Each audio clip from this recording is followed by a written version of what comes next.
아멘. 네, 오늘의 말씀의 주제를 한번 따라해 보겠습니다. 부활 신앙으로 사는 삶.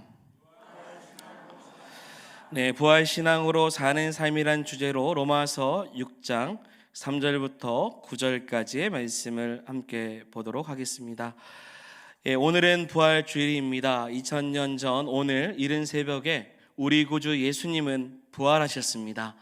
아직 세상이 잠에서 깨어나기 전에 어두움이 채 가시지도 않은 그 시간에 군인들이 지키고 있는 무덤에서 예수님은 소리 없이 부활하셨습니다. 그날 예수님은 온 세상의 희망이 되어 주셨죠. 기쁨이 되어 주셨습니다. 그리고 인생의 새 길을 제시해 주셨습니다. 예수님의 부활은 전무후무한 이 세상에서 가장 신선한 충격을 준 사건이 될 것입니다. 아무도 그 누구도 흉내낼 수 없는 놀라운 십자가도 신비이지만 부활도 그 신비이기에 그 신비를 우리에게 보여주신 것입니다. 우선 어제까지 우리가 고난 주간을 좀 비교해 본다면 오늘은 저도 그렇고요, 너무나 다른 느낌과 생각과 마음을 갖게 됩니다. 고난 주간을 마친 후에 오늘을 맞이하는 사랑 여러분, 여러분들의 마음은 어떠합니까? 신선하고 밝고 상쾌하십니까? 제가 누구에게 질문을 하고 있는 것일까요? 상쾌하십니까?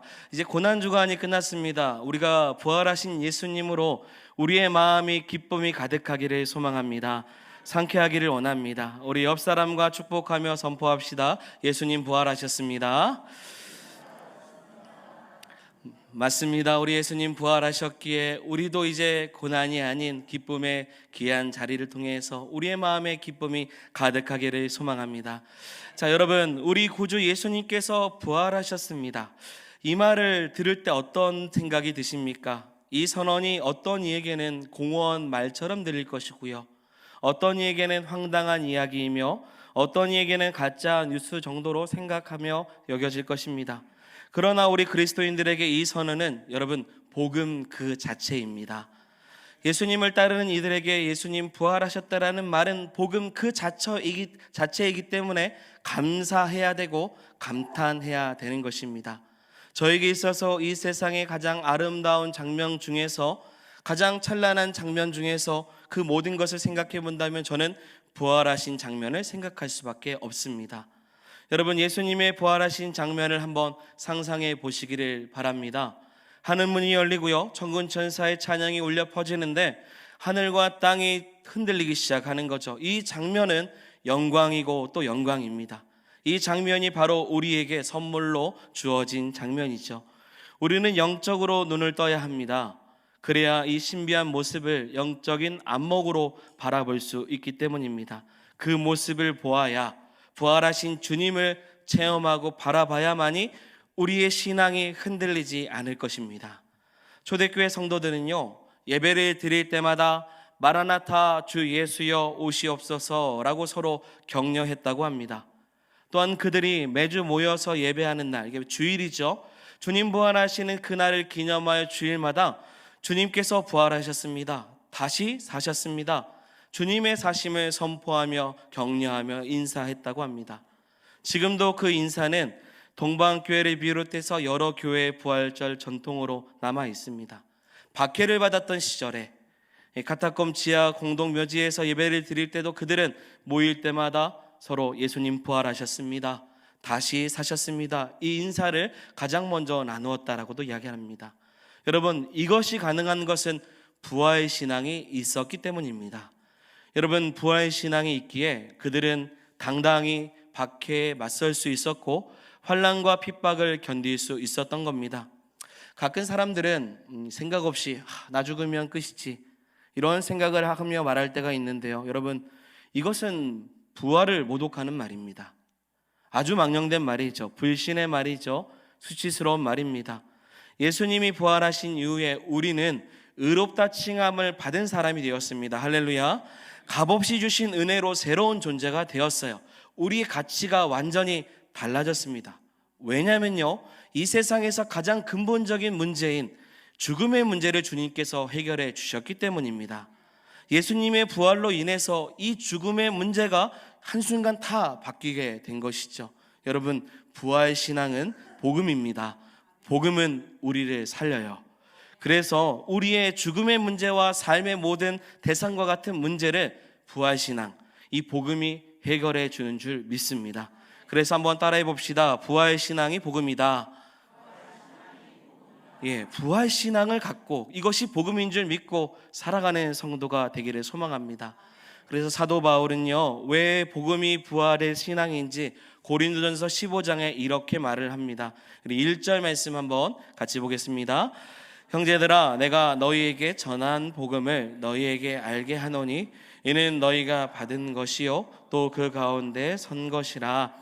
아멘. 그리고 나서 3절부터 5절의 말씀 보면 내가 받은 것을 먼저 너희에게 전하였노니 이는 성경대로 그리스도께서 우리 죄를 위하여 죽으시고 장사 지낸 바 되셨다가, 같이 읽겠습니다. 성경대로 사흘 만에 다시 살아나사 게바에게 보이시고 후에 12 제자에게 와. 아멘. 이 복음이란 무엇인가? 사도 바울은 예수님께서 죽으셨다가 다시 사신 것이라고 이야기를 합니다. 부활이 복음인 거죠. 어째서 이것이 복음이 될 수 있는가? 바울은 이어서 또 말합니다. 17절, 18절 보면 그리스도께서 다시 살아나신 일이 없으면 너희의 믿음도 헛되고 너희가 여전히 죄 가운데 있을 것이요 또한 그리스도 안에서 잠자는 자도 망하였으리니. 그리고 20절입니다. 20절 같이 읽어보겠습니다. 그러나 이제 그리스도께서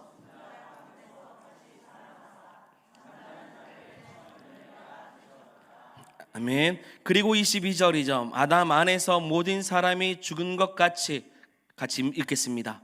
그리스도 안에서 모든 사람이 삶을 얻으리라. 아멘. 할렐루야. 그리스도 안에서 모든 사람이 뭐예요? 삶을 얻었다는 거예요. 그래서 부활이 복음입니다. 부활 신앙은 복음의 꽃이에요. 꽃을 펴야죠. 그렇다면 복음이라고 말하는 부활은 과연 우리에게 어떤 의미가 있는가? 죽을 운명에 대한 유일한 희망이라는 거예요. 같이 읽어볼까요? 죽을 운명에 대한 유일한 희망. 아멘. 여러분, 부활이요, 죽은 사람들, 죽을 사람들, 또 죽음을 두려워하는 사람들에게 던져지는 유일한 희망의 빗줄기입니다. 그래서 부활의 소식은요, 복음이에요. 우리가 죽으면 어떻게 될 것인가? 죽음 후에 우리는 다시 살 수 있는 것인가? 이 문제는 모든 세대 사람들이 알고 싶어 했고 해결하고 싶어 했던 문제들이었습니다. 하지만 이 문제를 온전히 풀어낸 이가 없습니다. 세상은 죽음을 그저 자연스러운 일로, 때가 되면 흙이 되고 무로 돌아가는 것이니 순리대로 받아들이라고 권면할 뿐입니다. 여러분, 죽음은 유쾌한 것이 아닙니다. 성경에서도 죽음은 단순히 호흡이 끝나는 것으로만 여기지 않았습니다. 여러분, 죄의 싹은 무엇이죠? 사망입니다. 사람이 한번 죽는 것은 정해져 있는데 그 죽음의 시작이 아담과 하와가 죄로 인해서 하나님께 심판을 받은 것이고 우리에게는 원죄라는 결과로 다가온 것입니다. 곧 사망, 죽음은 죄의 싹이 맞습니다. 그래서 이 땅에서 인생을 아무리 여러분 잘 살고요, 만수무강하다 살다가 호상할지라도요, 사실 죽음은 침울하고 음침하며 무섭고 비탄스러운 일입니다. 단순히 순리대로 받아서 그렇게 살다가 무로 돌아가라고 하는 것은요, 어찌 보면 너무 무책임해 보일 수 있습니다. 여러분, 죽음 이후에 심판이 있습니다. 그래서 죽음이 있는 곳에 탄식이 있고 눈물이 있고 아픔이 있고 슬픔이 있습니다. 장례식장 가보십시오. 여러분 많이 가보셨잖아요. 사랑하는 사람들을 떠나 보낼 때 웁니다. 괴롭습니다. 왜냐하면 영원한 이별이고 더 이상 함께 할 수 없다고 생각하기 때문이죠. 사망은 늘 모든 인간의 마지막 마침표로 다가옵니다. 그리고 인간은 그저 어쩔 수 없이 그 결과를 받아들여야만 한다는 것이죠. 자, 그런데 우리 하나님께서 죽어야 하는 나를 위해 죽을 운명에 대한 유일한 희망으로 우리 예수님을 무덤에서 다시 살려내셨습니다. 일으켜 세우셨어요. 그리고 부활케 하셨습니다. 사망이 마지막이 아니게 하신 거예요. 여러분, 예수님을 믿기 전에 이 사망이 부활보다 컸습니다. 그러나 예수님을 믿고 난 후에는 부활이 사망보다 크기 때문에 사망을 두려워할 필요가 없습니다. 잠시 육신의 세함 때문에 육체적인 호흡이 다 끝날 수는 있죠. 우리는 그런 가운데서도 영원한 생명이 있는 줄 믿습니다. 그래서 부활 소망이 있기에 두려워할 필요가 없어요. 여러분, 신앙생활 하시기를 참 잘하셨습니다. 여러분, 부활이 이미 우리에게 찾아왔기 때문입니다. 예수 그리스도를 바라보는 신앙생활을 이미 하셨기에 부활 소망이 우리에게 이미 시작된 것입니다.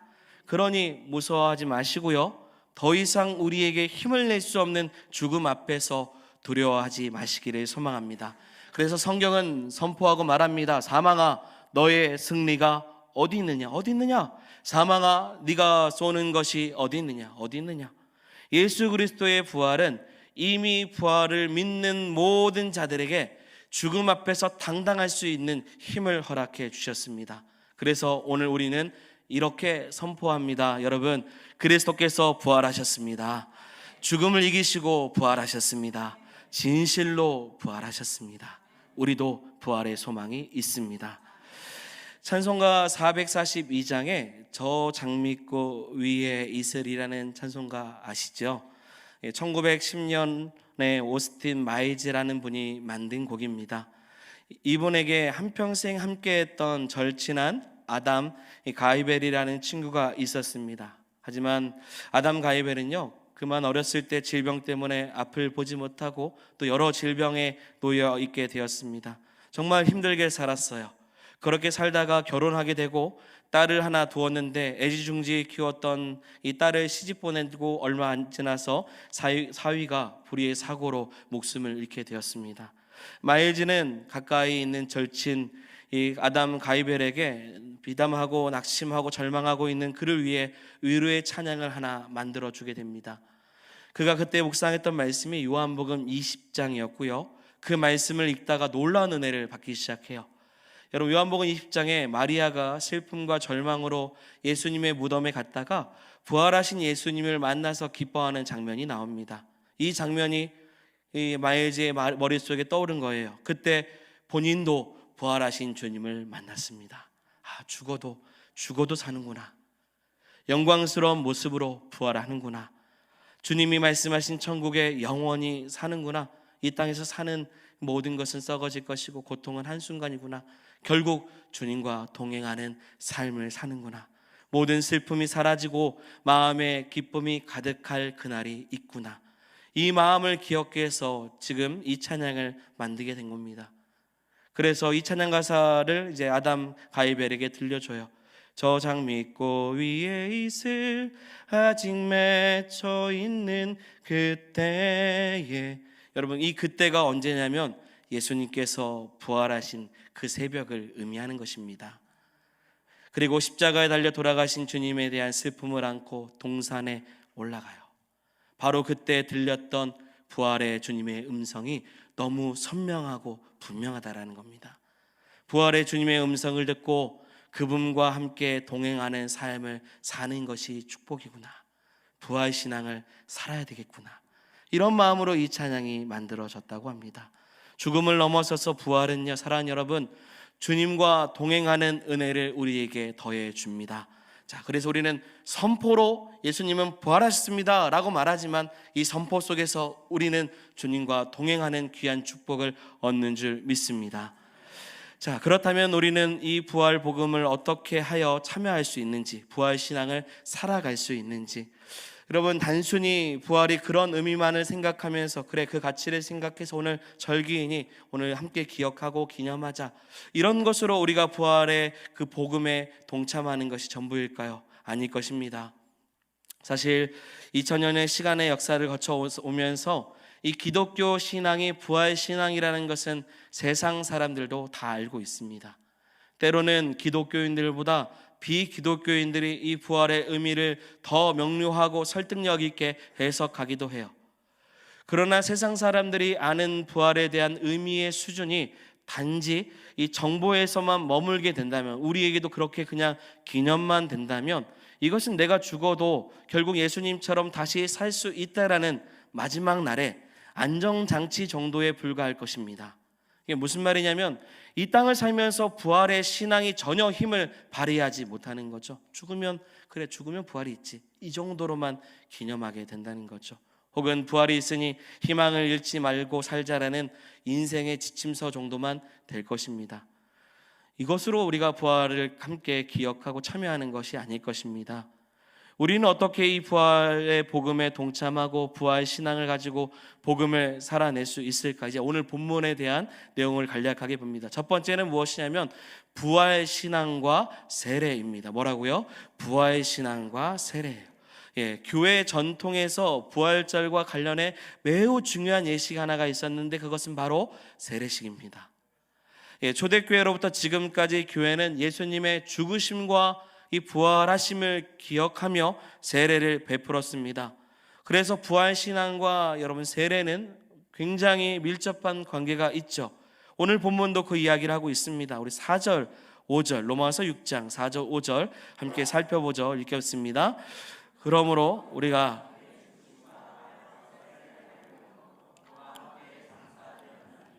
이는 아버지의 영광으로 말미암아 그리스도를 죽은 자 가운데서 살리심과 같이 우리로 또한 새 생명 가운데서 행하게 하려 함이라. 만일 우리가 그의 죽으심과 같은 모양으로 연합한 자가 되었으면 또한 그의 부활과 같은 모양으로 연합한 자가 되리라. 아멘. 사도 바울은요, 세례를요, 그리스도와 함께 장사되고 그리스도와 함께 연합하여 무엇으로 얘기했냐면 부활하는 것으로 묘사하고 있습니다. 우리는 그리스도와 연합을 생각을 하면 성례, 성만찬, 죽으심에 대한 이야기를 생각합니다. 그런데 지금 그 연합 안에는 뭐가 있어요? 부활이 있다는 거예요. 이것은요, 초대교회의 부활절 모습을 잘 반영합니다. 이 초대교회는 1년에 한 번 가장 귀한 이 세례날로 이 날을 여겼습니다. 이 3세기경에 기록되어 것으로 추정되는 히폴리투스의 사도 전승이라는 책이 있습니다. 사도 전승이라는 책이 있어요. 이 세례를 받으려는 사람은요, 이 3년 전부터 준비하는 단계를 밟는다라는 내용이 기록되어 있더라고요. 세례 한 번 받는데 3년 전부터 준비를 해야 됩니다. 그래서 교회는 사순절이 시작되고 그래서 재수요일이라고 하는 그날부터 세례를 받는 사람들을 교회에서 선별을 합니다. 선별을 해서 선별된 이들은 40일 동안 다시 절제하면서 훈련을 받다가 고난주간에 금식하고 마지막 3일간은 모든 성도가 함께 금식하면서 세례식을 기다렸습니다. 여러분, 세례 한 번 받는 거 정말 쉽지 않았죠. 이만큼 이 중요한 예식이 세례입니다. 부활절 새벽이 되면요, 세례 받는 이들은 옷을 벗고요, 물이 머리까지 차는 세례탕이라고 하는 곳에 내려갑니다. 제가 그림도 사진도 갖고 왔는데요, 완전히 잠길 때까지 내려가요. 그리고 완전히 물속에 잠겼을 때 내가 성부와 성자와 성령의 이름으로 세례를 주노라 라는 말씀이 주어집니다. 그리고 다시 이 세례탕을 걸어 나오게 돼요. 이때 세례자는 죄에 대해서 죽고요, 그리스도와 함께 부활하는 경험을 하게 됩니다. 이 세례를 통해서 이 죽음을 미리 맛보는 시간이기도 하지만 동시에 현실 속에서 새로운 존재로 태어나는 것을 경험하게 된다는 거죠. 그래서 세례받는 사람은요, 세례탕에 들어가기 전에 몸에 치장하고 있는 모든 것들을 다 벗어버리고 이 벗은 몸으로 물에 들어가는 겁니다. 완전히 물에 들어갔다가 여러분 새로운 피조물로 다시 물 위로 올라오는 것이죠. 그리고 나면 그에게 세례명이 주어지고 흰옷을 입히고 그리고 젖과 꿀이 공급이 됩니다. 여러분, 세례를 통해서 새로운 존재의 탄생을 경험하게 되는 것이죠. 자, 이게 어떤 의미냐면요, 초대교회인들에게 부활절은요, 우리가 이제 절기가 됐기 때문에 오늘 지킵시다가 아니라 이미 오랜 시간 이 세례 시간과 그리고 부활절을 맞이하기 위해 준비하고 있다는 거예요. 단순히 이 부활 사건을 회상하거나 기억하는 것으로만 끝내지 않고요, 세례식을 통해서 나는 죽고 내 안에 주님께서 살아 역사하심을 경험하는 시간으로 맞이했다는 것입니다. 그래서 새로운 생명으로 살아나는 경험의 시간이 언제 이루어졌냐? 부활절에 이루어지는 거예요. 그렇듯 여러분, 이 부활에 참여한다라는 것은요, 단순히 우리 부활하신 주님을 찬양합시다. 우리 부활절이니 헌금합시다. 뭐 이러한 것으로 우리가, 그리고 주님께서 우리를 위해서 죽으셨음을 기억하며 미래의 소망을 품며 함께 감사합시다. 이런 행위적인 사건으로만 끝나지 않다라는 것이죠. 여러분, 부활의 참된 기쁨에 참여하기를 소망합니다. 새 사람이 되어가는 오늘 하루가 되기를 소망합니다. 고난의 시간들을 통해서 그리스도의 십자가의 보혈을 기억했다면 이제 다시 사는 역사를 우리의 삶 가운데 허락해 주심을 기억하여 옛사람을 죽이고 예수와 함께 새로운 존재로 태어나시기를 소망합니다. 아멘. 두 번째는요, 동일한 내용 같으나 조금 다릅니다. 두 번째는 부활신앙, 새로운 존재로 다시 태어남. 아멘. 여러분, 부활신앙은요, 미래에 한 꼭지점을 두고 우리가 거기에 도달해야 되는 종말적 사건으로만 해석하지 않습니다. 그날이 아니라, 그날만을 기다리는 게 아니라, 여러분, 지금 여기 이곳에서 새로워지는 존재가 되는 시간인 것입니다. 그래서 예수 그리스도의 성품과 인격을 담는 사람으로 하나님을 위해서 사는 존재로 거듭나는 시간이 돼야 되는 거예요. 그래서 거듭남이란 새로운 부활이라고 말하고 싶습니다. 우리가 이 부활절에 너무 내세지향적인 생각을 가져서, 혹은 뭐 그날에, 혹은 뭐 나와 나의 가족들이 절기를 위안 삼아서 지키는 정도로만 했다면 우리는 반성을 해야 돼요. 우리 안에 그리스도께서 우리를 새롭게 하시기 위해 축복의 날로, 거듭의 날로 우리에게 허락해 주신 날인 줄 우리는 기억해야 되는 것입니다. 그래서 로마서 6장의 말씀을 통해 우리가 진정 가져야 될 부활의 신앙이 무엇인지를 정확하게 알려주고 있어요. 다시 한 번만요, 우리 5절부터 7절을 한번 읽어보겠습니다. 만일 우리가 그의 죽으심과 같은 모양으로 연합한 자가 되었으면 또한 그의 부활과 같은 모양으로 연합한 자가 되리라. 아멘. 부활과 같은 모양으로 나타나야 됩니다. 사랑하는 여러분, 죽으심만 생각하는 삶이 아니라 이제 그 부활에 함께 연합한 삶의 모습이 있어야 되는 거예요. 6절입니다. 같이 읽겠습니다. 우리가 알거니와 우리의 옛사람이 예수와 함께 십자가에 못 박힌 것은 죄의 몸이 죽어 다신 우리가 죄에서 종노릇 하지 아니하려 함이니. 아멘. 죄에서 이제는 종노릇 하지 않도록 주님께서 부활하셨어요. 우리에게 피를 흘리셨고 우리는 부활의 은혜를 얻었습니다. 그러니 우리는 옛사람을 벗어 버려야 되는 거예요. 7절입니다. 이는 죽은 자가 죄에서 벗어나 의롭다 하심을 얻었습니다. 아멘. 의롭다 함을 얻은 자가 부활의 소망이 있는 자인 것이죠. 먼 미래의 부활, 나의 죽음 이후에 있을 부활이 아니라 예수 그리스도와 함께 내가 다시 오늘 이 자리에서 새롭게 태어났다라는 사실을 기억하는 거예요. 그리고 내 옛 자아를 죽이고 거듭나는, 그래서 진정한 부활 신앙으로 살아가는 성도가 되는 것입니다. 여러분, 세상 사람들이 생각하는 부활은 원래 모습으로 되돌아가는 어떤 복원 혹은 회복에 대한 것으로 비유하죠. 그래서 어떤 운동선수가 운동을 하다가 부상을 입었어요. 그래서 재활훈련을 열심히 합니다. 그래서 재활훈련을 잘 마치고 경기에 나갔는데 이전과 같은 모습을 보면 와, 저 선수 부활했다, 예전 같다 라고 이야기를 합니다. 하지만 여러분, 믿는 자에게 사용하는 부활은 완전 다릅니다. 원래의 모습으로 돌아가는 거, 죄악되고 타락한 모습으로 돌아가는 것이 아니라 변화되는 모습으로 다시 태어나는 것입니다. 다시 태어나는 거예요. 육적인 모습, 자신의 죄된 자아를 예수 그리스도의 십자가 앞에 못 박았기 때문에 우리는 이제는 새로운 자아를 갖고 그리스도의 성품과 인격으로 다시 태어나는 성도가 되어야 될 줄 믿습니다. 이게 부활이에요. 부활. 그래서 갈라디아서 2장 20절 말씀이죠. 이 말씀 같이 읽고요, 찬양 좀 준비해 주시고요, 같이 한번 읽어보겠습니다. 내가 그리스도와 함께 십자가에 못 박혔나니 그런즉 이제는 내가 사는 것이 아니요 오직 내 안에 그리스도께서 사신 것이라. 이제 내가 육체 가운데 사는 것은 나를 사랑하사 나를 위하여 자기 자신을 버리신 하나님의 아들을 믿는 믿음 안에서 사는 것이라. 아멘. 하나님의 아들을 믿는 그 믿음 안에서 사는, 새 자아로 사는 그러한 삶이 부활신앙으로 사는 사람입니다. 여러분, 우리는 어떻게 부활에 오늘 참여하고 있습니까? 부활에 참여하는 것을 기억하고 기념하고 생각하는 것에 머물러 있지 마시고요, 오늘 이 시간을 통해 새로운 존재로 태어나시기를 소망합니다. 나의 존재를 의의 도구로, 나의 성품을 주님의 성품으로 바뀌어지는 역사가 있도록 주님, 우리 안에 부활의 신앙, 그래서 그것이 복음이 내 안에 살아 역사하시도록 우리는 믿고 나아가기를 소망합니다. 나를 새롭게 하는 것이 복음이죠. 아직도 내 안에 내가 너무 많다면 예수님의 부활하심을 더욱 필요로 생각하는 삶이 되어서 부활하신 주님과 함께 옛사람을 벗어버리고 새 사람을 향해 나아가는 부활의 신앙을 가지고 살아가는 저와 여러분들이 되기를 주의 이름으로 축원드립니다. 아멘. 우리 함께 기쁨으로 찬양하기를 소망합니다. 우리 예수 열방의 소망 함께 찬양하겠습니다.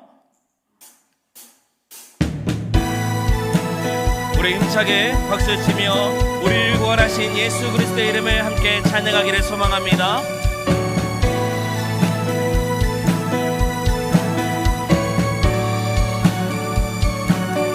예수 열방의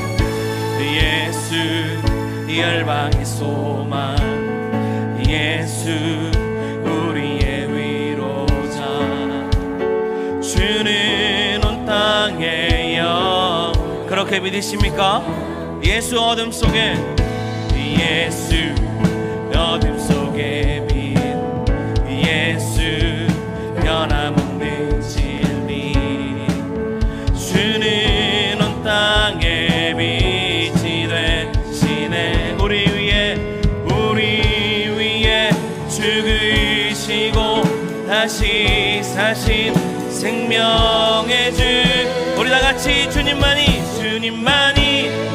소망이요 변함없는 반석이라, 주님만이 온 세상을 비추시네. 또 죽음에서 부활하신 우리 구주 영광의 왕, 주를 믿는 모든 자의 소망 되신, 주를 믿네. 할렐루야. 우리 한 번 더 찬양할 때 부활하신 주 이름을 높여 찬양하기를 소망합니다. 열방의 소망, 우리의 소망 되신 주 이름을 높여드리기 원합니다. 할렐루야. 예수 열방의 소망, 예수 열방의 소망, 예수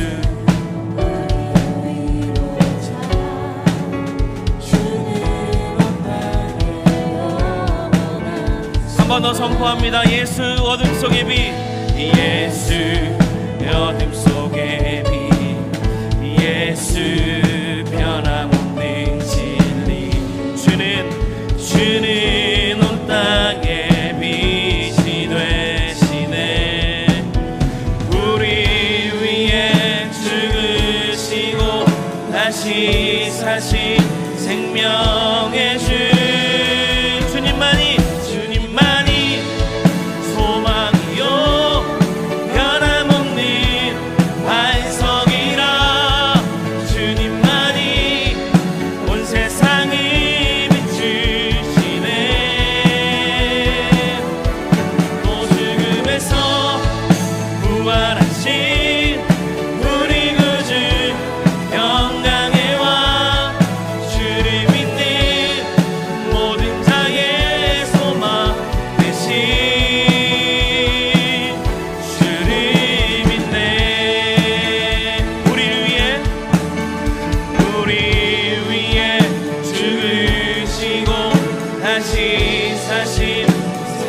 나를 위해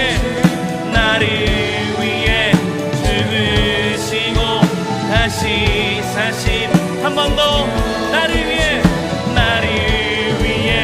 죽으시고 다시 사신, 우리 마지막 한 번 더 우리 위해 죽으시고 다시 사신 생명의 주, 할렐루야.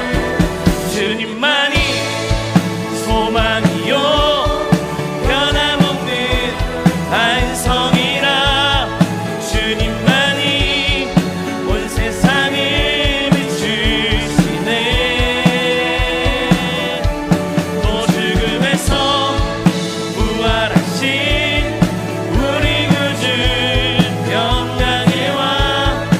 주를 믿는 모든 자의 소망 되신 주님만이 소망이요 주님만이 소망이요 변함없는 반성이라 주님만이 온 세상에 비추시네 또 죽음에서 부활하신 또 죽음에서 부활하신 우리 구주 평강의 왕 평강의 왕 주를 믿는 모든 자의 소망 되신 주를 믿네 주를 믿네